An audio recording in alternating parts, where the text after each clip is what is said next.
ফরিদপুর সদরের ঢাকা-খুলনা মহাসড়কের শহরতলির কানাইপুরের দিকনগর এলাকায় একটি যাত্রীবাহী বাসের সাথে পিকআপের মুখোমুখি সংঘর্ষে নিহত হলেন ১৩ জন। মঙ্গলবার সকাল ৮টার দিকে দুর্ঘটনা ঘটে।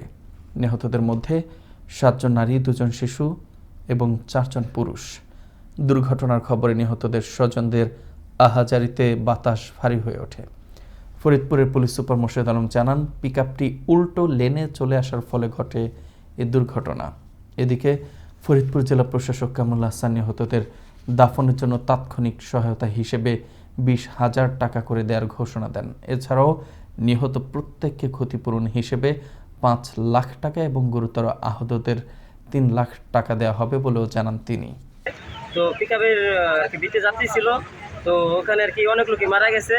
তো বেশিরভাগই মহিলা, আর হলো বাচ্চা মারা গেছে ৩ জন, আর হলো পুরুষ মারা গেছিল ৩ জন। সিএম সাহেবকে বলেছি এখানে এসে ঘটনাস্থল দেখার জন্য, এবং এটা যদি জরুরি ঈদের আগে এখানে সংস্কার একবার করেছে, যদি আরও সংস্কার প্রয়োজন হয় দ্রুততার সাথে এই সংস্কার করার জন্য তাকে অনুরোধ করা হয়েছে এবং তিনি বলেছেন যে দ্রুত সংস্কার করে দিবে। তবে